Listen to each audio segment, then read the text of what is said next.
জয়গুরু, নমস্কার সবাইকে। তো আজকে মুদ্রা এবং জপ নিয়ে বেশ কিছু কথা বলবো। তো চেষ্টা করবো মুদ্রা এবং জপকে বোঝানোর জন্য, আমার যতটুকু মুদ্রা জ্ঞান আছে বোঝানোর জন্য। তো মুদ্রা সম্বন্ধে পূর্বে ভিডিও দিয়েছি, তো আজকেও মুদ্রা সম্বন্ধে বলছি। মুদ্রা কেন করতে হয়, মুদ্রার প্রয়োজন কি। বিভিন্ন ধরনের মুদ্রা আছে, আমরা জানি বিভিন্ন ধরনের মুদ্রা আছে। নাচতে গেলেও একটা নাচ যে নাচে সেটার মধ্যেও বিভিন্ন ধরনের মুদ্রা থাকে, বিভিন্ন ধরনের মুদ্রা থাকে। যে অঙ্গ ভঙ্গিতে আমি দাঁড়াই না কেন, হাঁটা চলাফেরা যেটাই করি না কেন, সেটা একটা মুদ্রা। তো আসলে মুদ্রাটা কি, মুদ্রাটা আমাদের বুঝতে হবে। মুদ্রাটা আমরা এখন তো এই এই দিন নাই, এখন তো একদম স্যাটেলাইটের দিন হয়ে গেছে। তো স্যাটেলাইটের দিন যেটাই হোক না কেন, আমি একটু পূর্বে চলে যাচ্ছি, আজ থেকে 30 বছর পূর্বে চলে যাচ্ছি। তো 30 বছর পূর্বে আমরা যখন বাংলাদেশ থেকে ইন্ডিয়ান চ্যানেল দেখতে যেতাম, মানে ইন্ডিয়ান চ্যানেলে কোনো কিছু দেখতে চাইতাম, তখন কিন্তু আমাদের দেশে ওই মানে কি বলে সিলভারের ভাতের হাঁড়ির যে আমাদের বাংলা ভাষায় সরা বলে আর কি, তো সরা লাগাতাম।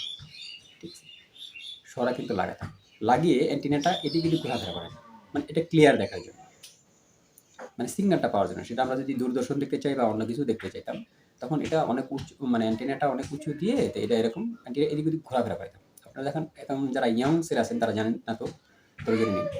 তো কোনো সময় ক্লিয়ার আসতো, আবার কোনো সময় ঝিরঝির করতো। ঝিরঝির করলে ওইটাকে আমরাকে আবার ওইটা নাড়াচাড়া করতাম, উত্তর দক্ষিণ পূর্ব পশ্চিম দিকে নাড়াচাড়া করে ওইটার সিগন্যালটা আমরা নিতাম। এখন ঘটনা হলো কি, এই যে মুদ্রা, এই মুদ্রাটাও হলো ব্রহ্মাণ্ডের সাথে কানেকশন হওয়া, কানেক্টিভিটি তৈরি করা। এই মুদ্রাটা আপনার ব্রহ্মাণ্ডের সাথে কানেক্টিভিটি তৈরি করে। এখন কোন দেবীর কোন শক্তির কি মুদ্রা, সেটা আপনি জানতে হবে। তার দিক কী, সেটা আপনি জানতে হবে। যখনই আপনি যে কোনো জপ সাধনা করবেন, কর্ম করেন না কেন, তো তার একটা মুদ্রা আছে, তার একটা আহ্বান মন্ত্র আছে। আহ্বান মন্ত্র কিন্তু অনেক মানে গুরুত্বপূর্ণ বিষয়। আমাদের দেশে আমরা ওই কেউ দাওয়াত না দিলে কিন্তু ওই বিয়ে সাথীতে যাই না, কোনো অনুষ্ঠানেই যাই না। তো কোনো শক্তিকে যখনই আপনি তপজপ করবেন, এর কিন্তু আহ্বানটা হলো প্রথম, তারপরে অন্যান্য আনুষঙ্গিক ক্রিয়াকলাপ। তো ওই দেবীর বা ওই শক্তির মুদ্রা আছে, মুদ্রাটা আপনার জানতে হবে। ওই দেবীর আসন আছে, আসনটাও জানতে হবে। ওই দেবীর বা ওই শক্তির বা ওই দেবতার জব আছে, এগুলো কিন্তু আপনার প্রপার ওয়েতে জানতে হবে। যখনই আপনি প্রপার ওয়েতে জেনে, তো ওই মুদ্রা, তার জপ, তার যে বীজ মন্ত্র আছে, ওই শক্তির যে বীজ মন্ত্র, ওই শক্তির মুদ্রা, ওই শক্তির আসন, ওই শক্তির আহ্বান প্রপার ওয়েতে করবেন। এবং ওই শক্তির যে জবটা আছে সেটা কতবার করতে হয়, কতটুকু উচ্চ স্বরে বা কতটুকু নিম্ন স্বরে বা কতটুকু মানসিক স্বরে এটা জব করতে হয়, সেটা আপনার জানার বিষয়। জব কোনোটা একদম লাউডলি করা যাবে না, কোনোটা একদম স্লো করা যাবে না, মানে একদম মানে সাউন্ড শূন্য করা যাবে না, কোনোটা মধ্যমা করা যাবে না। এরও প্রত্যেকটা প্রণালী আছে। কারণ আমাদের শব্দের যে তরঙ্গ সৃষ্টি হয়, যে ভাইব্রেশন সৃষ্টি হয়, এটা কিন্তু মন্ত্রের একটা শক্তি। তাই দেখবেন মন্ত্র বলার সময় বলে যে তুমি এটা এরকমভাবে বলো না, এটা এরকমভাবে বলো না, এটা এরকমভাবে বলো না। যেমন আমি যদি বলি মানে একজনকে যদি বলি, মাকেই বললাম ধরেন মা ভাত দাও, মা কিন্তু ভাত দেবে। এই একই কথা আবার যদি বলি মা ভাত দাও, কথা কিন্তু আমি মা ভাত দেবই বললাম, আবার এই কথা মা ভাত দাও, মানে এখানে আমার একটু রাগ, এক্সপ্রেশনটা একটু রাগের মাঝে আসবে। তখন এর যে মানে কার্যপ্রণালী সেটা কিন্তু চেঞ্জ হয়ে যাবে।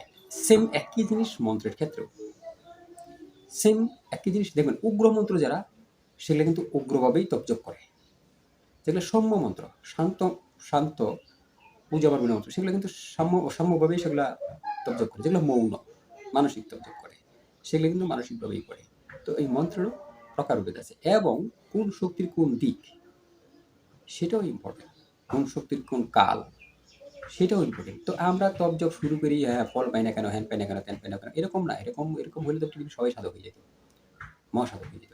আগে জানতে হবে তার দিক, তার জপ সংখ্যা কত, মুদ্রা আবি যাবি যা আছে সবগুলোই ভালো করে জানতে হবে। এর জন্য মুদ্রা খুব ইম্পর্টেন্ট একটা বিশেষ, ব্রহ্মাণ্ডের শক্তির সাথে কানেক্টিভিটি হওয়ার জন্য।